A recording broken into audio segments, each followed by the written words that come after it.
Good morning, school. Last term, Year 8 and I read a novel called Salt to the Sea by Ruta Sepetys, and our reading inspired me to create this morning's reflection, because so little is known about the real-life tragedy its pages relate. The tragedy I refer to is the sinking of the Wilhelm Gustloff on January the 30th, 1945, almost 80 years ago to this day. And yet, not many people have heard of the Gustloff, a ship that carried more passengers than the Titanic. Just think about that for one moment. When the Titanic sank, 1,500 perished. When the Gustloff sank, 9,000 drowned in the icy waters of the Baltic. So why is it that we know relatively little about the Gustloff when the loss of life surely eclipses that of the Titanic? Formerly a cruise liner for Hitler's Strength Through Joy program, the Wilhelm Gustloff was named after an eminent Nazi leader in Switzerland and had been used for luxury vacations. The realities of war meant that the Gustloff had to be repurposed, being used as a barracks and then as a hospital ship. Finally, it was prepped for mass evacuation. The Gustloff, on that fateful night, was part of Operation Hannibal. Its job, to evacuate German military personnel and civilian refugees from the ports of East Prussia, which was cut off from Germany by the advance of Soviet armies. The winter of 1944 saw a great exodus of refugees from Germany, Poland, Latvia, and Lithuania, desperate to flee the advancing Soviet army. Stories of rape and murder by vengeful Soviet forces pushed many to abandon their homes and make a bid for safety. They were making for the coast and the safety of the ports, Pillau or Gottenhofen, where they hoped to be evacuated to the west via the Baltic Sea. Their journey was a harrowing one. Sub-zero temperatures, a lack of food or shelter, and Soviet air attacks. And at the ports there was chaos. Arguments ensued as to when it was acceptable for evacuation to take place. The Nazi Party did not want to look weak, and over who should be evacuated first. In the meantime, refugees continued to pour into the ports. Pillau alone saw over 100,000 civilians clamouring to get a place on board a ship. The Wilhelm Gustloff was built to carry less than 2,000 people, but it was now packed with approximately 10,000, half of whom were children.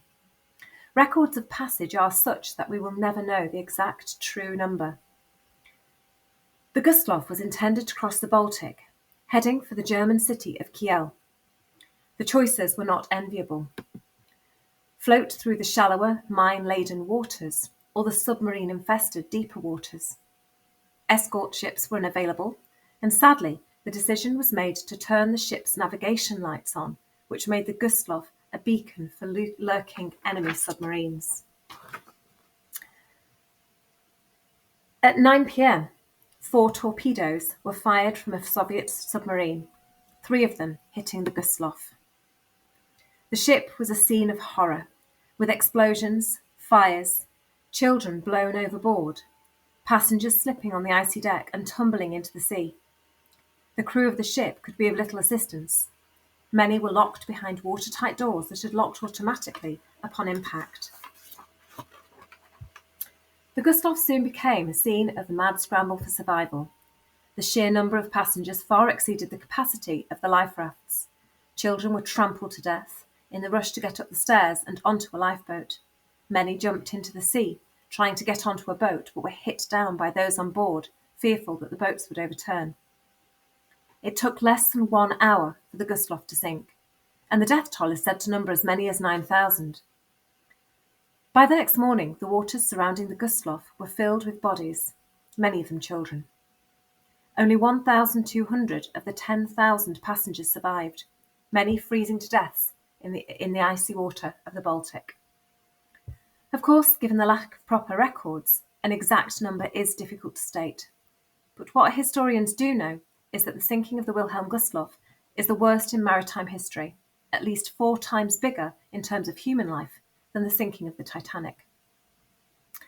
So why is it that very little is known about this disaster?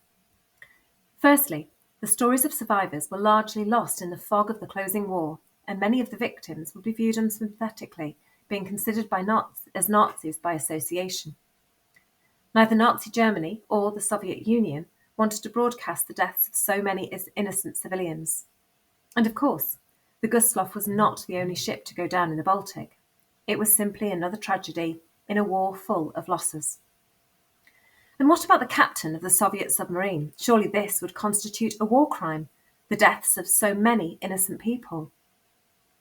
But the captain did not know that the ship above him was carrying refugees, and there were soldiers and weapons on board, making the Gustloff a legitimate target, so not a war crime, just another addition to a mounting death toll. In writing Salt to the Sea, Zepetas looked to expose what she calls the hidden chapters of history.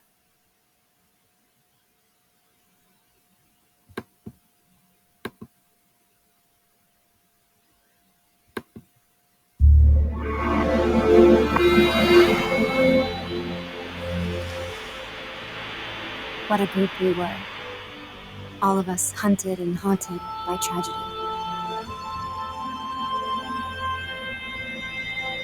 All of us begging for a chance at a new life.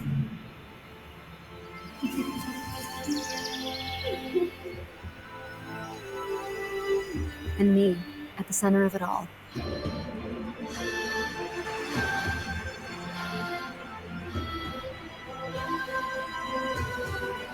We were strangers until we became family.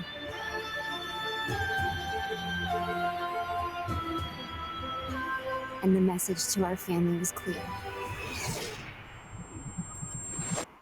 Run for your lives.